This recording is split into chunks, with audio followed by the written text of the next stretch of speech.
Hello and welcome to Learn Photoshop in 1 hour. I am your host, Jason Buff. I am really excited that you guys have joined me here today, and I want to use your time as wisely as I possibly can. If you're taking this course, you probably have little to no knowledge of how to work in Photoshop, and the whole point of this is that so you can get up and running as quickly as possible and get back to your life, and hopefully the next time you see Photoshop you won't be intimidated by it. I remember when I first started Photoshop, a million years ago. I had no idea what I was doing. I felt so intimidated by it, and there were just like 10 million options. And I realized that now that I use Photoshop almost every day, I really only use a certain amount of tools. I don't use every single tool here. And there's a lot of stuff that's even obsolete. I mean, Photoshop has added a lot of really amazing things over the years, but it hasn't really taken anything out. So there's tons of stuff here that I never even use anymore. And I do all kinds of stuff from web design to design, poster designs, whatever, you name it, picture manipulation and blah, blah, blah, photos, and you name it, I do it. So, okay. So the first thing that I want to do is look at this layout. This is basically what you're going to have when you open up a new document in Photoshop for the first time. And it looks fairly intimidating. There's just tons of stuff going on up here and over here and over here. So let's make it simple and let's just use what I use. The first thing I would do if I was going in and gonna do my thing is I would grab the toolbar and click this guy right here. And this is the way that Photoshop used to look a bazillion years ago. So call me a dinosaur if you want. And then the only tool out of all this junk over here, the only palette that I really care about is the layers palette, or the panel. Okay, sorry. The layers panel. And these, let's grab this and just get it out of here. We don't need all that junk, okay? Let's clean off our desk. Now we have our three essential elements, okay? And this is the main thing that I use: the layers panel, the tools, and obviously the canvas. Okay, we're going to spend a lot of time talking about the layers panel. The layers panel is absolutely where Photoshop's power comes from, combining layers, doing all kinds of things. So let me just show you real quick what the layers panel is, so we have it, and then the next few classes we're going to concentrate on how to use the layers panel. Okay, so I'm going to go down here and just click a bunch of different new layers, and you'll see layer 1, layer 2, layer 3. And what's going on here? The layers are stacked one on top of the other. So here's your background. Here's like the piece of paper that's on the bottom. And let's draw something. I'm going to go over to the tools panel, and I'm just going to draw a circle. Okay, and let's click on the colors, and I'm going to just choose blue. Okay, so let's just create that. And now let's go up to the next layer. Click another color. Green. Okay, cool. Draw that on. And now another one. Let's do red. All right, there we go. Now you can see everything is stacked one on top of another, okay?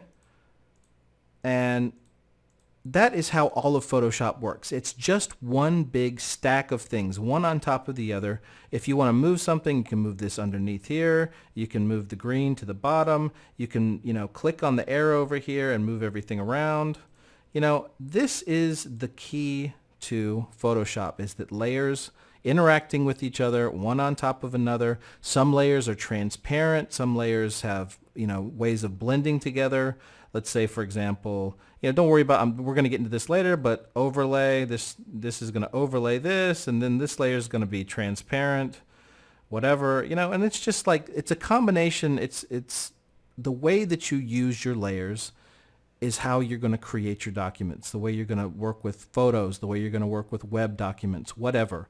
But just this simple concept is going to inform how Photoshop works, okay? Now the first thing we're going to start talking about is layers. So I don't want to waste your time. Let's go and talk about layers.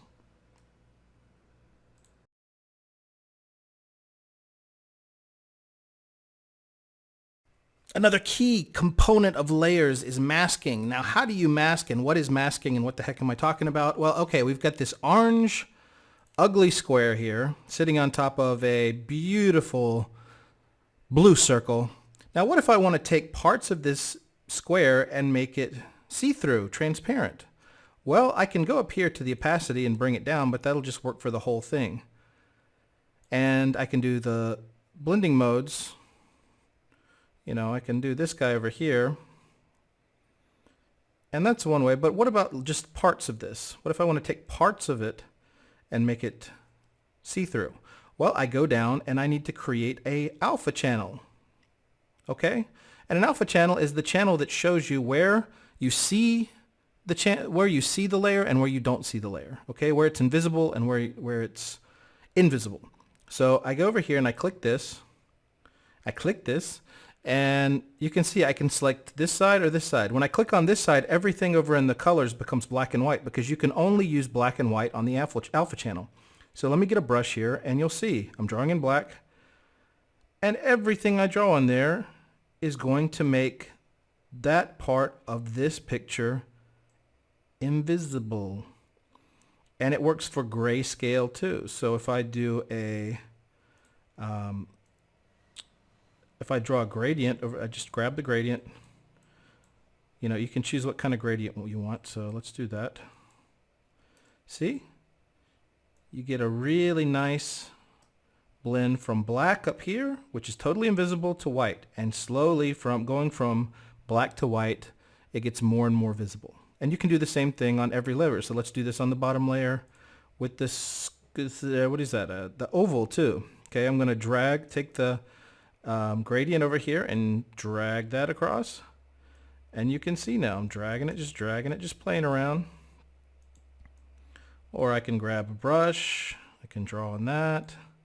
I can draw a circle, you know. And if you want to take it back to being all white again, this is not the best way, but you can just you can just click this guy and make this all white again and just make everything white. See? White, white, white. And I'll go up here and do the same thing. Click on this alpha channel, make it all white.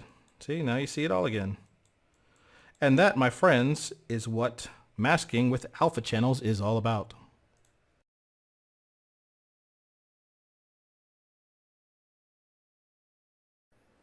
What is a clipping mask? Okay, unlike the mask we've talked about before, a clipping mask is combining two different layers together where the layer behind it is actually going to mask out the layer in front of it. But I know that's totally confusing, so let me just give you a quick example so you can know what I'm talking about. All right, I just created a new layer. I'm going to create I'll just do a circle, black circle. Okay, here is my black circle. Now I'm going to create I'll just do a red circle. Okay, now on top of that, I'm going to draw a red circle. Now, why didn't I draw a red circle? Because this is the fill. That's something they... Oh well. I was trying to look all cool. Okay. Let's change this to red. There we go. Red circle. Now, let's say for whatever reason, we only want for this red circle or red ellipse, sorry, it's not a circle, to only appear where this black circle is. Now, the way we would do it before is we would click Control, click on this ellipse, Control click, and then you could go up to this side, the layer here, and click on the alpha channel, and that would create a circle. And these are linked right now, so if you move this, it's going to move everything together. So let's unlink this, and now when you move it, it's inside. But this is really a cheat. This isn't the best way to do this, okay? So let's get rid of this alpha channel. Now, what's a better way to make this red ellipse only appear where this circle is? Well, if you put your hand between these two layers and click on Alt, you will get this little box. It's a square with a little arrow pointing down. That means that this will only be visible where the circle is. So the circle is basically going to be your the shape of the circle is going to be your alpha channel. So let's click on that. Boop. And you'll see that this now has this little arrow, and it's, you know, shifted over a little bit to the right. Now that is inside of the black circle. And you can do that again. Let's do another layer on top of that. I'm going to do a blue circle or blue ellipse. Bluish. There we are. Okay, now this is just sitting on top, but if we click on this guy again, we'll get the same square and the little arrow. Click on that, and now they're both inside of that. Okay?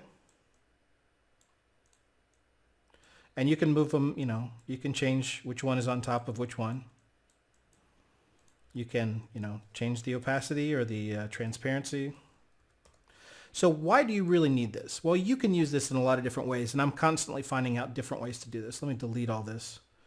And let me give you an example of what I do. For example, if I'm doing a web design, I will oftentimes have a slideshow. And so I'm just going to draw a red, well, let's do a black box. I'm going to do a black box that goes all the way across. And let's say this is our slideshow in the web design. Okay? And let's say I want a picture here. Now I can, you know, let's go ahead and open, and we'll do some random picture here. Here we go. Okay, let's drag her up into, when you drag it up to the tab up here, then you drag her down, and she's now in this new picture. Okay, so let's hit Control T, make that smaller so she fits here.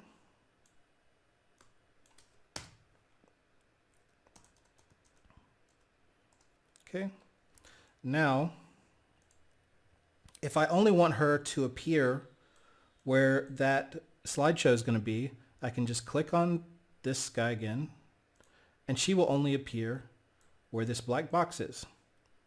Okay, if I move the black box around, she'll appear there. So, you know, you might notice that that looks very similar to the parallax stuff that you do in web design. Now you do that with, you know, different things. You don't really do that in Photoshop. But, you know, then we can have, we can design our website and then kind of move her around, and she'll always appear in that area. If we need to move down the box a little bit and design on the top, we can move that down a little bit. So you can see how that really is kind of a fun way to, you know, mask things out. Another thing that I'll note on this is that any effect that you add to this back layer will affect the layers that are inside of it. Okay?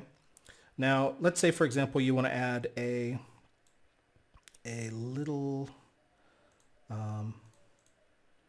box over here to the right. And you want to use that for text or something. Right now that's floating on top of everything. But if you add that, you know, put that in the same layer mask, click on the middle guy, now this will just appear inside. And then you can add text over there. You can move this around a little bit. You know, you can change the opacity here. And so anyway, that's just kind of a introduction to layer mask. There's a lot of stuff you can do with it, but I didn't have it on here before, and I wanted to make sure you guys knew what that was.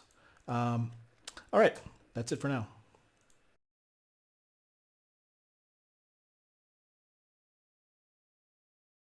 Another key concept with layers is opacity and blending modes. So opacity, you already know, it's very easy. It's basically just, okay, you know, I'm going to work, I've created this little graphic that's sitting on top of this picture here, okay? Now I'm going to go up to opacity and bring that down on the top layer here. And obviously it just makes it, you know, 100% opaque or 100% transparent. No real surprises there. But right here is a really important tool called the blending modes. And it says normal right now because it's just sitting there on top of the layer. It's one layer on top of another layer. And they're sitting there completely like they're just pieces of paper, like I said before. Okay, so now what happens if we want to change the way this layer interacts with the layer below it? For example, what if we want only the dark parts of these images to be seen? Okay, so I'm going to go up here, and you've got all these options, and I don't want these to scare you because you only need to know 3 for this phase, okay, for just learning.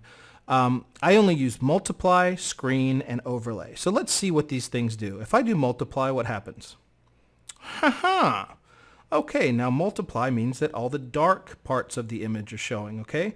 And as you get lighter, it disappears. Now what happens with screen? Just the opposite, okay? Now all the light parts of the image are showing, and the darker it gets, the more transparent it becomes.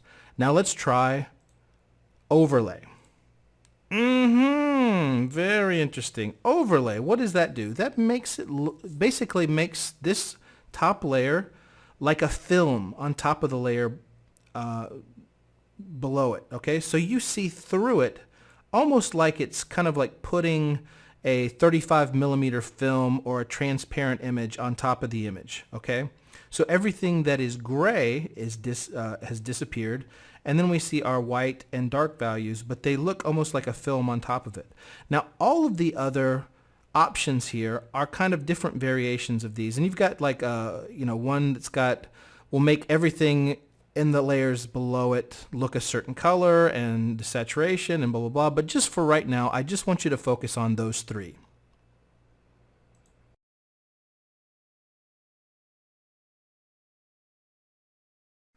Now let's very quickly put these things into work. With just what we've learned already, you can actually do a lot. So let's look at this. I've got 4 images. We've got this light bulb image that we saw before. I added a lens flare, and we have another image that's just this texture. You can take textures from anywhere, from like the sides of buildings or whatever. You know, it's nice to kind of start collecting textures because you can add them to your files really, really easily. You know, like old paper or metal or concrete or whatever, and you can find them everywhere online too, but I'm constantly using those just to add little effects. And now the final one is this cool little swervy thing. These are all just stock photos from various places that, once you work as a graphic designer, you just get memberships at different places. I think this is Dollar Photo Club that I use a lot. And then there's freeimages.com or .org.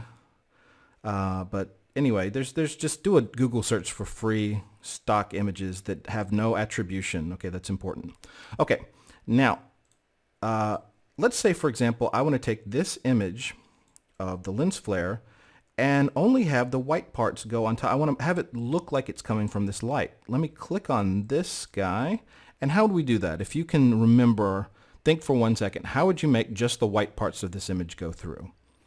All right, if you said the screen mode in the blending modes, you would be absolutely correct. So let's move this down. And I'm just, clicking on the layer with the select tool, this guy right here, just clicking on it and moving it around. And I'm going to put it kind of over this image. I don't want to put it in the middle because that just looks a little, it doesn't look right. So I'm going to move it over to the side and make it look like this light bulb is glowing a little bit. Okay. Now the problem we run into is now that I've moved this layer, you see this line, and it means that there was just a little bit of white information here at the edge. So there's a couple of ways we can change this, but the way that we've already learned how to do it is to go down to our layer mask, click that, when this is selected, click on our layer mask, okay, and then we're going to click the brush tool, which we're going to talk about later, and you can change the brush. I'm going to tell you real quick, we'll learn about this all later, don't worry about it, but in order to change the size of your brush, you want to click curly brackets right or curly brackets left, and that will change the size.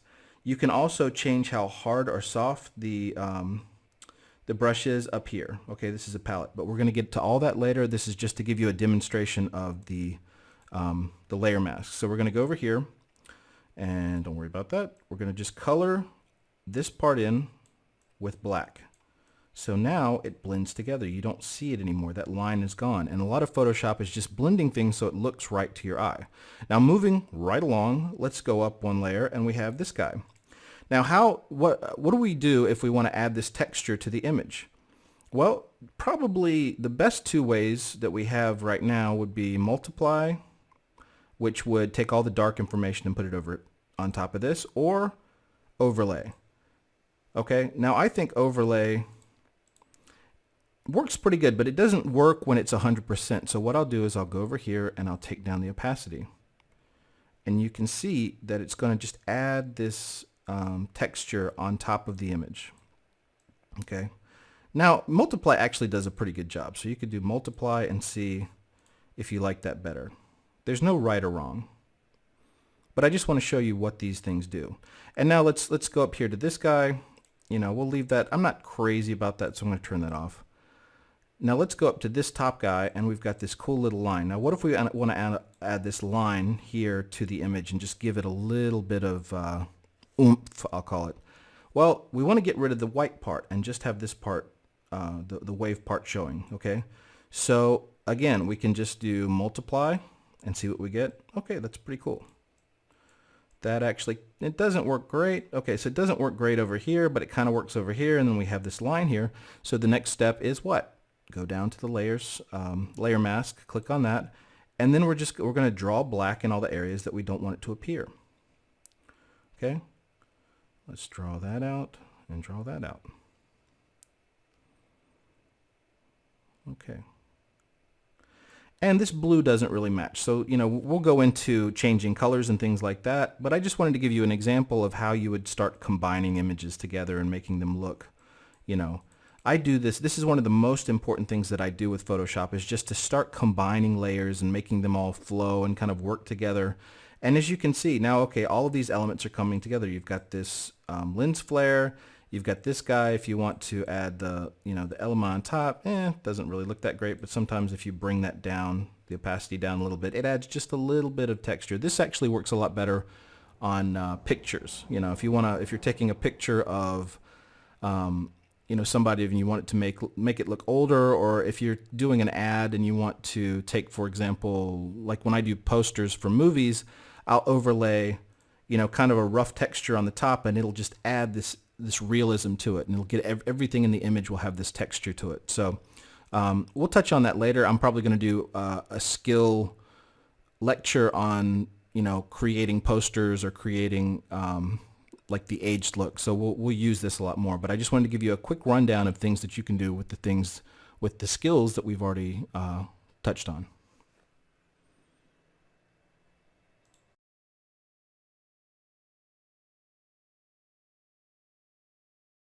Now, a few years back, Photoshop added a new feature to the Layers panel called the Layer Styles. And the Layer Styles, quite simply, is just a little feature right here on the bottom that allows you to put some cool little quick styles onto your layer. So they have bevel and emboss. And when I click down here, if I click one, it'll bring up this panel. And this panel has all the same options here to the side. So let's just go through these. Bevel and emboss, which, you know, and within all of these, you also have a bunch of other options. So there's bevel and emboss. Here's stroke. It adds a little line around it. You can make that on the inside or the center or whatever. You can change the color. Inner shadow. That just gives you a nice little inner shadow here. Inner glow. Same kind of thing. A lot of these are very similar kinds of effects. Okay, that gives you just a little inner glow inside of your shape or whatever you have there. You can apply it to any layer. Satin I never use. Color overlay I use in case I've got a circle there and I make a copy of it and I just want to change the color. So I can go up here and just change the color to something else. And I can change the opacity so I can blend those two colors together. Okay. Gradient overlay just creates a gradient on top of the shape, and you can change the way that that interacts. As we just did blending layers, you can say, for example, you just want to multiply that on top so only the dark part of the gradient shows, or you can do screen, or you can do overlay. And that actually looks pretty cool. So I use that. You know, you've got an endless amount of tools here. I mean, it's ridiculous. So, you know, what I'm trying to do is just show you the main ones. And of course, drop shadow is probably one of the most used ones, probably overused. So drop shadow is just going to give you a nice little basic blurred version of the, you know, it's got a black blurred version to make it look like you've got a shadow. And you can also even change the color. I don't know why you would ever want to, but you can change the color too. And you can change the, again, the blending mode on this too. You can do that. Blending modes come up a lot. But anyway, so that's a very quick introduction to what layer styles are.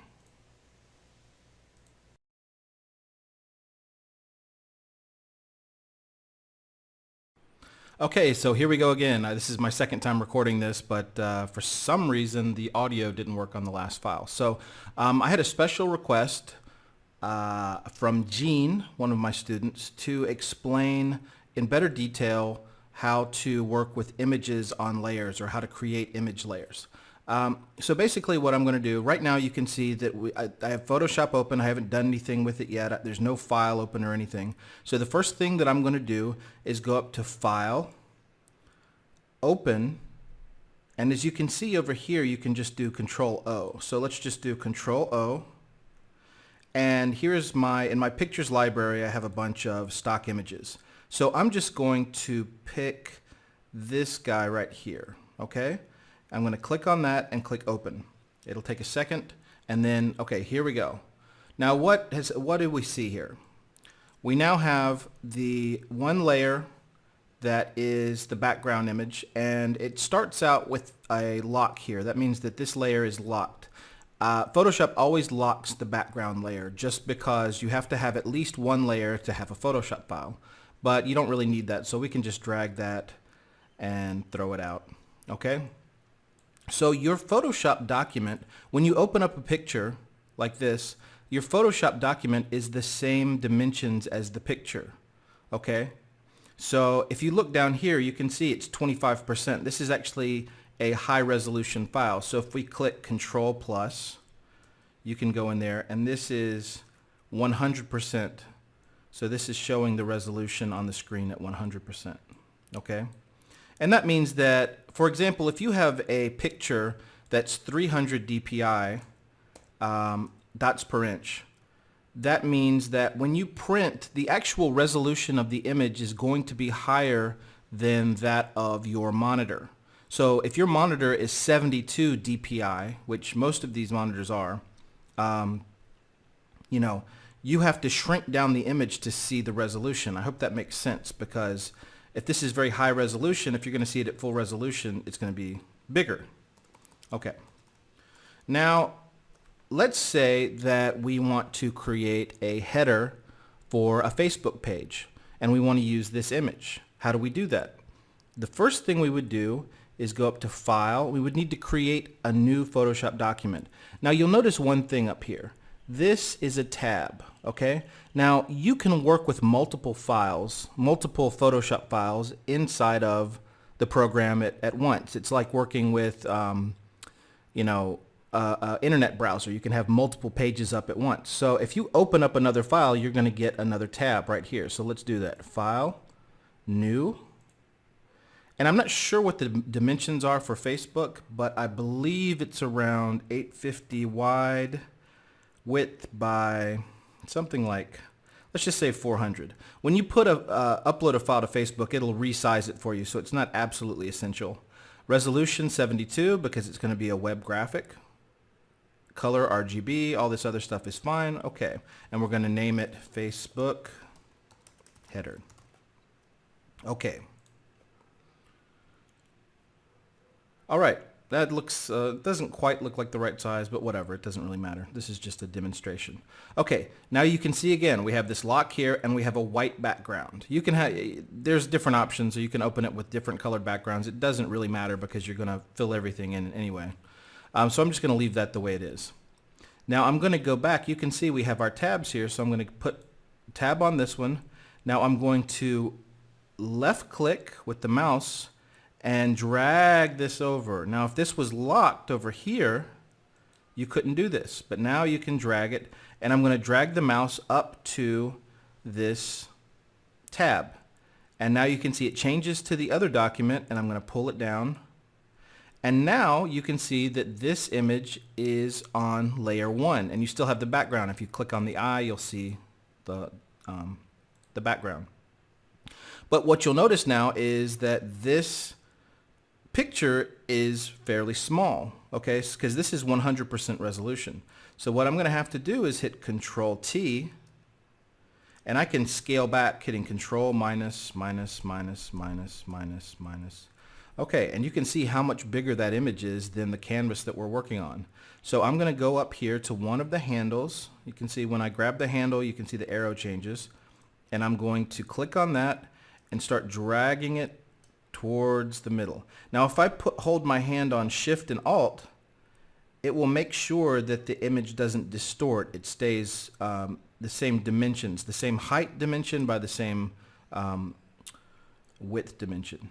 Okay, so I'm actually just clicking on Shift as I do this.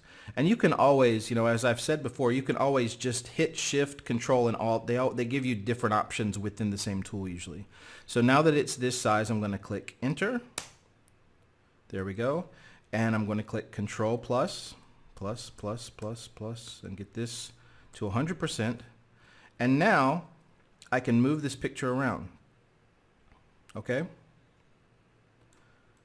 There we go. I think that looks decent. You always want to make sure that you don't have distractions. Like I would call this tree kind of a distraction, and this is kind of a distraction. So let's Control T, make it a little. You never want to make something small then bigger, but just for the sake of time. And another quick rule, whenever you're working with photos, you want to use the rule of thirds, which means there's an imaginary line here, an imaginary line here, and then 3 lines across. Okay? So if you do actually, sorry, 3. You want to do 3 lines across, then 3 lines horizontally, 3 lines vertically. So you want to generally try to either put your horizon on the bottom line here or put it up like this on the top line here. Okay? Just a quick tip. All right, now we have this image layer, and we can bring in more images if we want, okay? And let me show you another option. I'm going to go to a website. One of my favorite websites for getting free images is called freeimages.com. So let's go to that. Here we go. freeimages.com. And I'm going to put, let's just say, I'm going to search for a dramatic sky. There we go. And you actually have to be a member here. So here's, you know, but you know, just go ahead and do that, and it gives you all these different photos. Always make sure that look on the copyright for these images to make sure that, you know, you're using an image that's free to use, but most of these are free. So let's just pick out some, you know, okay, let's click on this guy, and now it's going to give us, when we click on this, like, see, it says standard restrictions apply, so you can use it. I'm going to click on it, and it's going to download this gigantic image in my browser. Now all I have to do is right click, copy image. Now I can close this, go back, click on my document. You don't even need to create a new layer, and just click Control V, and it's going to drop that new image into your picture. Okay, so now we have these 2 pictures on top of each other. We're going to do the same thing with the picture on the top. Control T. Let's go back. Resize that, make it small. There we go. All right. And now we have these 2 images sitting on top of each other. You can move this one, you can move this one. Okay, now, if you want to, one thing that I do a lot of times to make my pictures look a little better is I replace the sky. So I'll do a really quick version of this, even though the sky in this picture is actually nicer in a lot of ways. So let's just create an alpha channel. I'm going to click down here, and then we're going to paint. Going to grab the paintbrush, make sure it's black, and just paint through here. And we can hit the curly brackets right and make our brush small, and start just kind of making sure that the paintings, the buildings don't have anything. There we go. And that, I mean, this is just down and dirty kind of quick, but you know, you can see we've added a little bit of sky there. And of course, like with everything, you can go here to the adjustment layer and change your curves. Let's do that. And that'll adjust everything. And one of the things that works really well is to put adjustment layers over a series of different images, and it starts making everything look like it's from the same picture. You know, a big thing in Photoshop is blending and making sure everything looks like it has this, that it was taken in the same picture, you know, that it's not sticking out. I'm going to do my little yellow thing here. And then I'm going to desaturate this a little bit. Hue saturation, just take down the saturation a little bit. Okay. And then we could put some text on top of that. Let's do another layer. When you click on the text button, or the type tool as they call it, then we can do Facebook. And as you can see, okay, what's happening? It's not writing. Well, look up here. It's 312 point. That means it's huge. So I'm going to, let's pull this down, see if you can see a letter. Yeah, that's just absolutely huge. So I'm going to click off the type tool, hit the type tool again, but I'm not going to select it. And now I'm going to change this to 30. There we go. Oops. Does that make sense? Let me do that again real quick, even though we're not talking about the type tool. But whenever you want to edit all the text that's on a layer, I'm going to select off that. Okay, let's select on this layer. If you select this, then whenever you select individual parts of the text, let's say you want to change the F to a larger font, and 46. Okay, now the F is big. But if you want to change all the text on that layer to be the same, you would deselect it, select it again, but don't select the text, don't click on the text, and then you can, it'll give you the adjustment, so you can select the size that you want. And you can actually do that for multiple layers too. If you've got a bunch of layers of text and you want to change them all to a different font, or change all their colors or whatever, you can do that. So, but that's not image layering. Sorry, I got distracted. Okay, so here we go. Those are the two main ways. And also remember, if let's say we're editing this image again. Let's go back over here. I just clicked on the tab up here, and I'm going to hit Control-Alt-Z, so it goes back to the middle, back to where it was. If I have, let's say I want to do the adjustment layers over here. So I'm going to do curves and boost up the, let's see, just play with it a little bit over here, make, changing my colors a little bit. Okay, now I've got that adjustment layer. If I want to, I can bring both of those layers over into the other document, okay? And this is something that's really pretty powerful. You can, and even if you've got a bunch of adjustment layers, let's say you've got that, and then you want to desaturate it a little bit. So let's desaturate, where is that? Hue saturation. Desaturate it just a little bit, and then you want to, who knows, we're going to change, let's do the color balance. We'll do the color balance, and we're going to take all the shadows and make them kind of bluish. And then we're going to take the highlights and make them more yellowish. It doesn't look great, but whatever. And then we'll adjust the opacity on that to 50. And you can take all of these. You can hit Shift and select them all. I'm just clicking on that and then clicking on the layer 0. And it selects all those. And now I can drag them all back over into this new document. And you see, it dragged all of the adjustment layers with the picture. Okay. Now that's it for image layers right now. If there is anything that anybody has questions about, let me know, and I will address them and make a video and help you figure out whatever you're having problems with. Thanks, guys.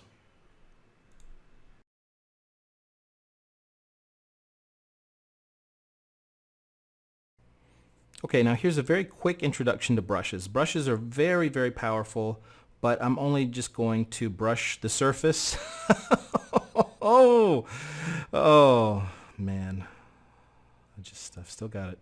Okay, so here we go. Right here is a very important little box, right? Okay, and this shows us the properties of our brush. Okay, now we can change the hardness or the softness. So here is, and the size of the brush, obviously. So let's make a medium-sized brush, and I'm going to set the hardness to 0. There you go. Now let's go up and change the hardness to 100. And so you kind of get an idea of what that does. what you might not know is that there's this palette right here, the brush panel, and that gives you an incredible amount of, well, as you can see, it gives you an incredible amount of options when it comes to your brushes. And you can start seeing here all these different brushes, you know, all the different kinds of brushes that you can choose from. And these are, you know, really great for creating, you know, using Photoshop as like a canvas. You know, if you want to paint, if you've got a Wacom tablet and you're actually painting, and a lot of people do that. That's not something that I do, so I can't really talk about that. And that's a little bit complicated for this class. Okay, look at that. Isn't that cool? So there's all kinds of, you know, shapes here that you can choose from. And this is kind of vaguely related to, look at that. That's cool. Isn't that nice? A leaf. This is all vaguely related to the shapes as well. So I want to just go through some of the dynamics that you can use here. Now let's pick something a little more, and you can import stuff here. You can find shapes all over the internet, and you can, you know, import them in. Okay, let's say I've got leaves here, and I want to create leaves on a picture, you know. What I can do is I can take these leaves and I can start changing the dynamics on it. So look right here. This is going to show you what the dynamics are and how they're going to render when I use the brush tool. Okay. First of all, the spacing, the amount of space between each one. I'm going to make that a lot bigger. I'm going to make the actual leaves themselves bigger. Now I'm going to go to scattering, and I'm going to change that. Let's see what we've got so far. Let me make a scattering. See, that just scatters them all over the place, but they're still all exactly the same. So what if we want to change them and make them look like they're kind of following?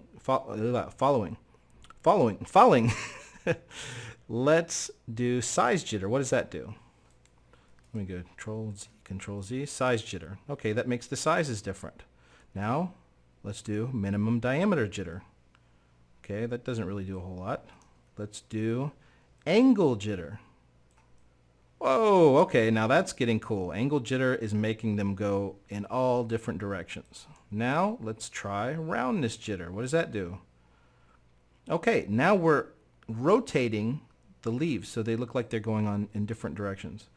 Now I'm not going to go any further with this because there's a ton of different things you can do here, and this is very, you know, advanced stuff. Well, we can go into this with the more advanced classes, but you know, I just want you to understand the power of the brush tool and, you know, what the basics are. Okay, because the brush tool, I use it a lot.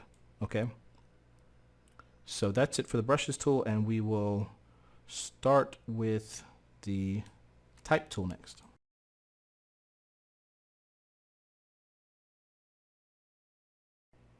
All right, folks, this is going to be a doozy, so I really want you to pay attention here to adjustment layers. Not only do we have to talk about what adjustment layers are, but every single adjustment layer is fairly complicated. So I just want to focus on one or two different adjustment layers that I use, okay? So let's talk about what are adjustment layers. It used to be, let's say, for example, if you wanted to change the things like saturation or the contrast or things like that, you would have to go up here to Image, Adjustments, and get one of these guys up here. So let's say, for example, you want to play with the hue and the saturation. So you would click Hue and Saturation, and you would go over here and get this little window, and you could play with the hue and saturation. So basically adding more saturation, making the image lighter, making it darker, changing the color balance so that, you know, all of the colors shift, or making everything, you know, one color. You could just kind of like do all these different effects. I don't really use this that much. There's about a million ways to do the same thing. I don't really use the hue and saturation thing, except for to desaturate sometimes. Anyway, so, but once you finished with this guy, and you said, okay, forever and ever and ever, those changes would be there. You would never be able to change them again, okay? You can't go back and say, oh, well, that looks terrible. Let me go back again. So let me hit Control, Alt, Z, and I'll go back to that. So what happened? Many years later, they developed this thing called adjustment layers, and adjustment layers sit right here. I don't know why they're so small. All these things are so powerful, and they're just like tiny. If you just started Photoshop, you would never be able to find these. So let's go down to the adjustment layers and see what happens. I'm going to click on this, and we're going to go up, and you're going to find hue and saturation right here. It's the same thing, except now when I click on it, a layer pops up. Now what is this layer? Now, all of that information is going to sit on this layer, and it's going to affect all the things below it. So let me do the same thing I was doing below. Okay, the saturation goes up, goes down, the lightness. Did you notice something about that when I do that? Not only is it affecting the girl, but it's affecting this. Why? Because it's sitting on top of it. So everything that this is sitting on top of is going to be changed. So it's going to also change the text. Look at that. The text is like a green now. And this is insanely powerful. Now, what's something else you notice over here? It's got a layer mask. Isn't that awesome? So what I'm going to do is I'm going to click. This is something I'll show later when I'm doing selections, but I'm going to click Control on this picture. And now I'm going to be able to, I'm going to hit, I'm going to fill that with black, and then I'm going to, sorry about that. I'm not used to explaining this. I'm going to create a alpha channel in here so it just affects the girl. So now when I click on this again, look at that. It's not affecting this at all. Okay? And you can even take this and make the opacity go down. And you can even do crazy stuff like multiplying this effect on top of it. I mean, it's insane. I don't ever use this stuff, but I mean, there's just an unlimited number of ways that you can kind of manipulate an image, you know. And people, that's why you watch tutorials, just to find out why. You know, you're never going to know everything in Photoshop because somebody's going to come up with a cool way to do everything. Now, I want to, you know, for the sake of time, I'm going to drag this down to the trash can. And I'm going to hit Control D, so that'll deselect everything. I'm sorry if this is kind of fast, but it's one of the more complicated things. It's something that requires a little bit of practice and just doing it on your own. So go down to adjustment layers again. I want to show you the most important adjustment layer that you need to know, okay? More important than almost anything, and that is curves. Curves is the big daddy. It's the big daddy cane of adjustment layers, okay? Now, why is curves so important? Because you can do so much with it. Curves adjusts the color information on your image, okay? So let's say, for example, I want to make this more contrasty. Well, you could be a cheater and you could go to the contrast thing over here, the contrast option, and just boost it. But that's not going to give you a lot of flexibility. So what's going on over here? This is a representation of dark to light, okay? If you go straight here, it's black to white. So if I move this up, that means our blacks are going to get lighter. And if I put it here, our blacks are going to get darker. Okay? I know that's kind of complicated, but just bear with me. Now, it's the same thing on here. Our lights, if you go down here, our lights are going to get darker, and your lights are going to get, you know, blown out if you do that.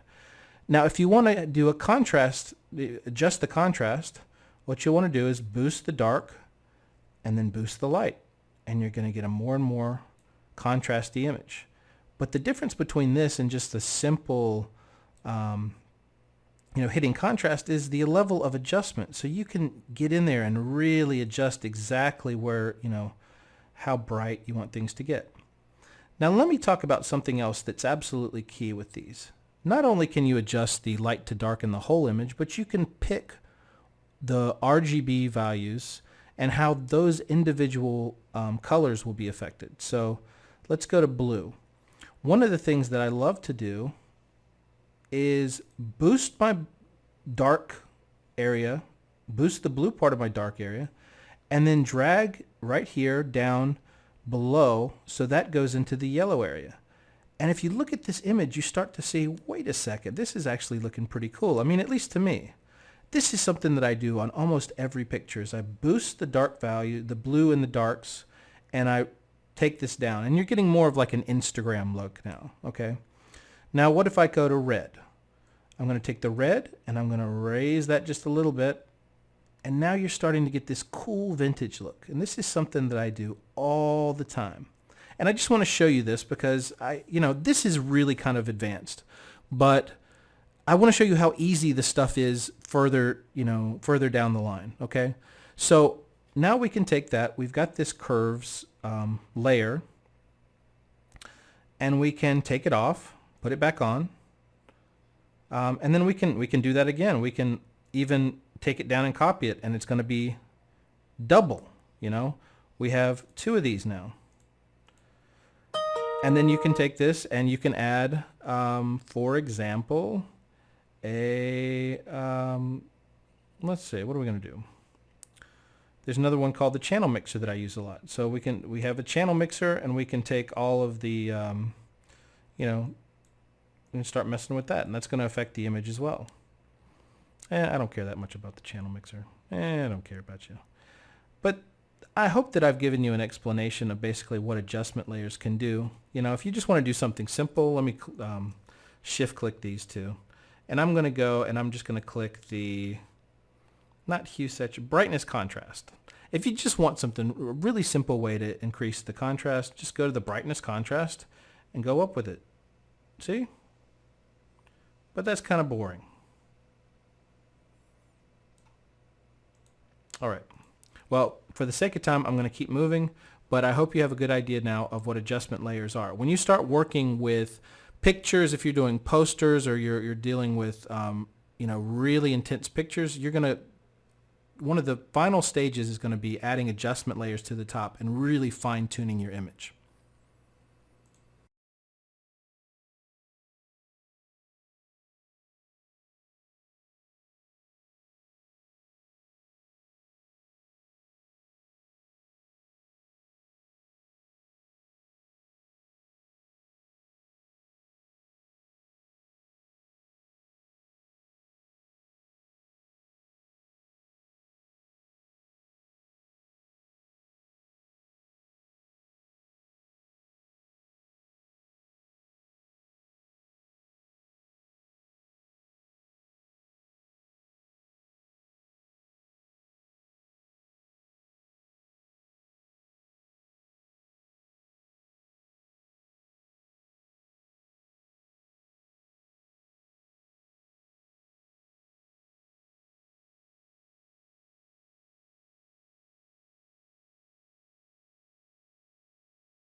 I was all set to go.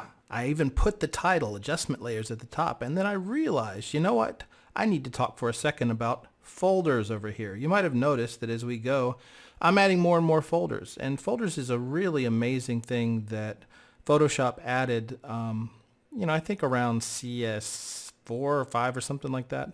It used to be that you would just have hundreds and hundreds and hundreds of layers here, depending on the file that you were working on, and it just got out of control. And luckily, Photoshop finally said, hey, enough with this madness. We're going to give you guys some folders, okay? So what's the real magic, the power of folders? Let's look at this. Okay, I just made this folder here, and it's got the two elements. We have their background here that's not in the folder, and then we have the elements here that are in the folder, okay? And it's just the text here, the girl, that will be explained later. And then I put this orange thing on the background, okay? Just the orange solid, what am I doing? Okay, there we go. Now, what I want to show you real quick is, okay, how do you create a folder? Down here is a folder icon, and obviously you can just do the boring thing of creating a folder and then dragging something into it. And you can put folders inside of folders inside of folders. But let's do it the fun way. I'm going to select all of the elements that are inside this folder by hitting Shift, and I'm going to click them all, and I'm going to drag them out. And now I'm going to take this folder and just delete it. Yeah. All right. So now I'm going to take all of the elements that were in that folder and hit Shift, select them all, and then hit Control G. Boom. Okay, now they're all in the same folder. And you can do that. That's a wonderful way to go through. If you've got a bunch of layers and you want to put certain layers together, just go through and start, you can hit Control click or Shift click. And, it'll do two slightly different things. I won't go into that right now. But you will be able to organize your documents really quickly. So I'm going to call this Adjustment Layers. And one of the great things about these folders is now they act just like layers. Right now this says pass through, which means that if I apply, for example, a blending mode of multiply onto the girl, and then let me turn this on, you can see that now she's blending in multiply mode onto the back, or you can say overlay, or you can say screen. And you can do that, and the actual folder isn't going to affect it. But one of the awesome things about folders is you can also treat all of this as one layer.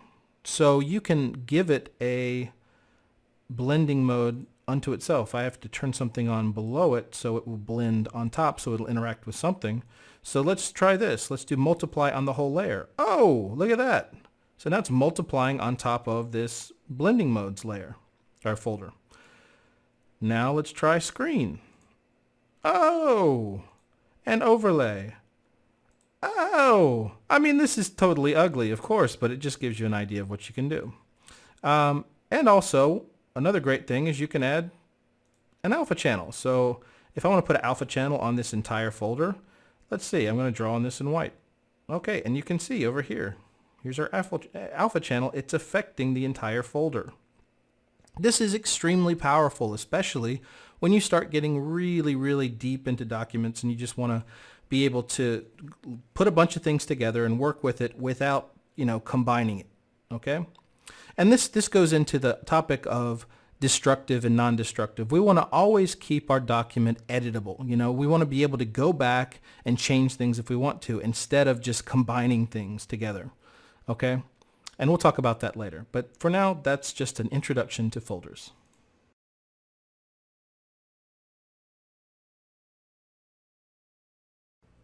Now, if I had to say what all of the new features that have come out in Photoshop have in common, I would have to say it's the ability to work in Photoshop in a non-destructive way.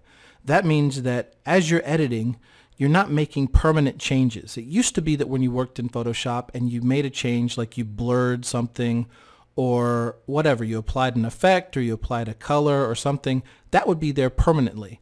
And now you're able to go back and edit that at any point in time, and it really gives you a lot of flexibility. So what I want to do is jump in and start talking about some of the different aspects of non-destructive editing.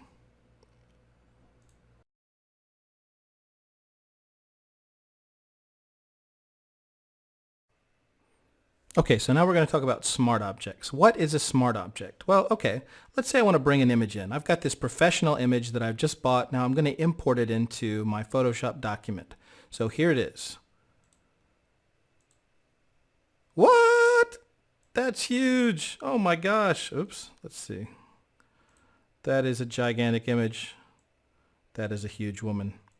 Okay, so what am I going to do? I'm going to grab this image. I'm going to make a copy just to, keep this here. I'm going to click on this image. I'm going to hit Control T for transform. And I'm going to go way back and see how gigantic this image is. Oh my goodness. Now it's awesome to have great big graphics like this because it means you're going to have incredibly high resolution to work with. And you can just keep going down and down and down. Okay, so let's make this small. Transform, there you go. Now, okay, here we go. Here is our girl. Great. Now, okay, well, this is kind of big, so let me make it kind of small. I'm going to put it over here and just, okay, well, oops, that's too small. Let me just make that big. I'm going to put this over here. Okay, let me make this a little bigger. Okay, now, what? Uh-oh. What happened? She looks terrible. Okay, what can we do? What has happened here? Well, when I made this image small, it lost all that information because it just said, oh, well, I don't want to make this bigger than you need it, so I'm going to make it small. When it went to this size, of course, it looks pretty good for that size. It doesn't look bad, but it lost all that pixel information. So when I made it big again, okay, well, so long, too bad.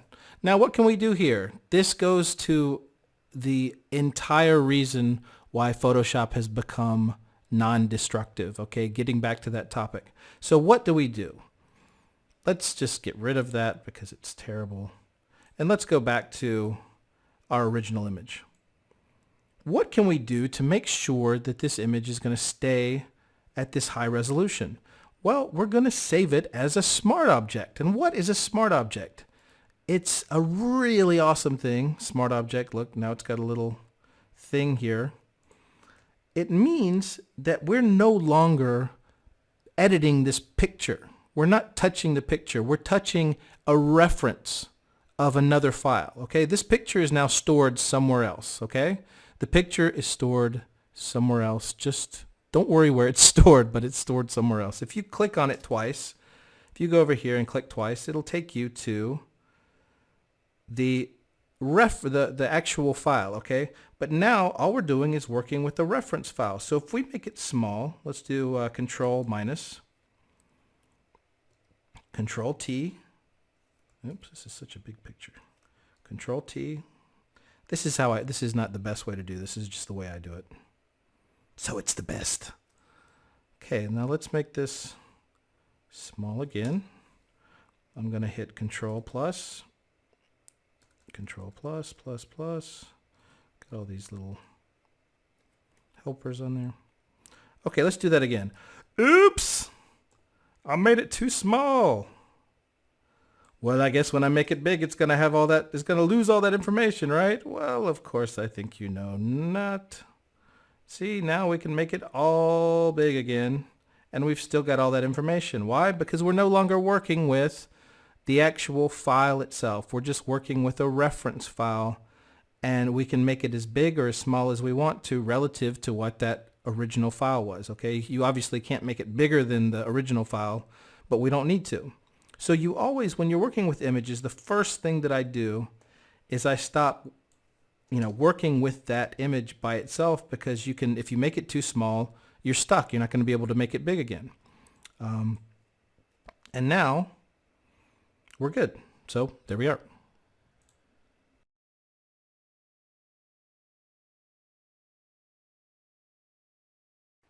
Another key concept you need to know moving forward is what's the difference between raster and vector graphics. Raster are graphics that are created by pixels. So it's like if you zoom in on this, I'm going to hit Control plus, and if you just keep on, hit the space bar, move that over, let's getting closer and closer and closer and closer and closer.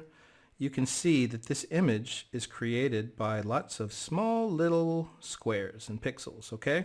So we're going to zoom out from that. And this image over here is not created by dots. It's actually created by math. It's created by points. So all these points on here, vector points, create shapes.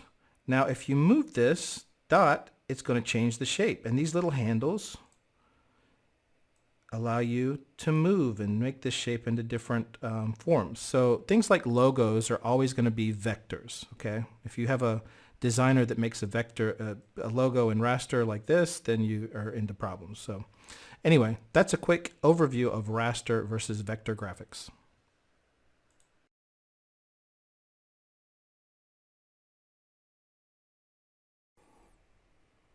Now right now I want to focus on the tool palette, okay? And we're not going to spend a lot of time on here because there aren't a whole lot of things that you need to learn. There's just a couple of tools at this stage that you really need to know.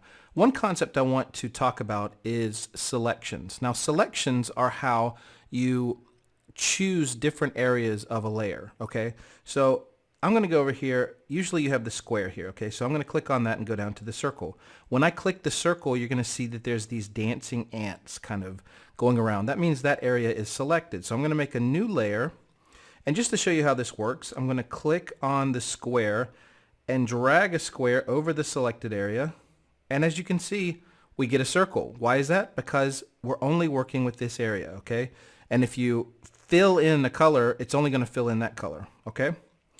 Now, we can unselect that by hitting Control D. And now I can fill it with another color. I can, select another area and do the same thing. I mean, this is just kind of stupid, but it kind of shows you what it means, okay? Do the same thing, and we'll just kind of get out of there. Now, the main select tools, Control D, the main tools over here that are used for selecting are these guys. I don't really use these that much.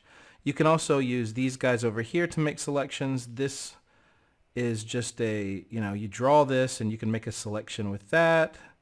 There's also the polygon select tool. You can use that like this if you want to do something with straight lines. A lot of these are kind of throwbacks from older versions of Photoshop. This is a magnetic one, so if you're tracing around something, it'll kind of stick to that. And I don't really use that one at all, ever, never, anyway.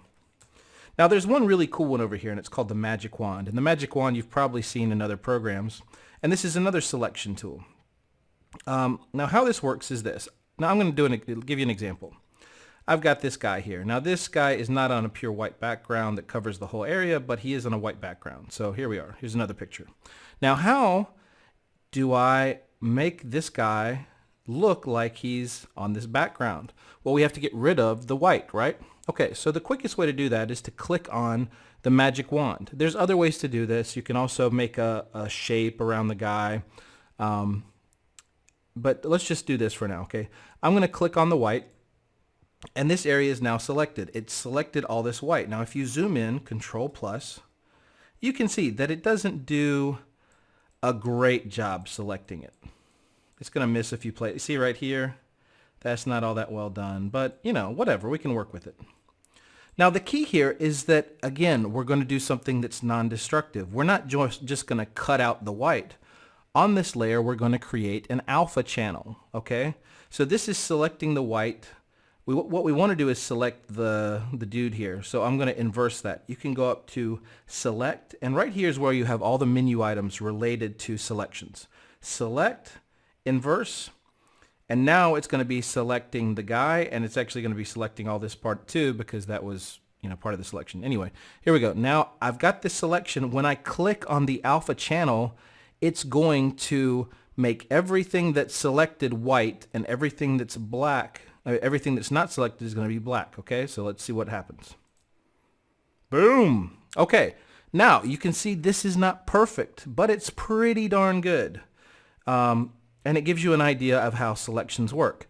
Now, if you want to take this a step further, there are other options that have kind of come into Photoshop in the last couple of years. There's a option called Refine Mask. So let's make sure we're clicking that. Select Refine Mask. And what we can do is, I'm going to click here, shows you what the view is going to be of your guy. So let's just put him on our background like that. And I'm going to just draw around him like this. And see what we get. Okay, here we go, a little more. And what this is doing is just picking these areas and really super concentrating on them and making sure that those areas are, separated. This doesn't always work.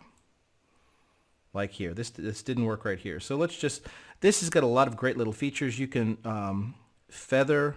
Feathering means that you make a kind of blurry line where the line was. You can feather that a little bit. You can make the contrast higher, so you can kind of set the line where you want it. You can kind of move where the line of the alpha channel is. But this is a little bit more advanced, so you can jump into this and play with it, but I just wanted you to know that that existed. Okay, so I'm going to click OK. And now this is looking better. Now what we can do is I'm going to click Control plus plus plus plus. Now I'm going to hit the space bar to get the hand, move down here. And okay, what's going on here? This looks terrible. So here on our alpha channel, we've selected that. We've already learned how we can fill that in. I'm just going to take a brush and fill that in with white. And this is not perfect. This is just giving you a general idea of how these things work. Maybe I should I'll talk about brushes in a second, but I'm going to go here and I'm going to make this brush a little harder so it's not so blurry on the edges. Okay, that's pretty darn good. I think that'll work, And now I'm going to tell you something that's an advanced feature here. We're going to go, what can we do to blend these two layers together? What would make these look like this guy wasn't in a studio and that he was actually in this area? Well, what we can do on top of both of these is we can start adding adjustment layers. So here's our friends, the adjustment layers. I'm going to click on that and our friend curves. Let's click curves and let's kind of make these colors look like they're in the same place. I'm going to go to blue and do the thing I told you before, the thing that I always do. I'm going to raise the blue in the darks, in the blacks, and then I'm going to drag down in the middle to the yellows. And all of a sudden, this starts looking like it's actually in the same place. I mean, not perfect. We would need to work on this for a little bit. But you see, you're now doing fairly advanced stuff and making this image look like it actually belongs like that. So let's raise the red up. The more you can kind of blend these together and put the same colors on them, the more they're going to look like they're from the same space. So I would say that actually looks pretty decent. And we've only spent, 7 minutes on this. Okay, so moving on.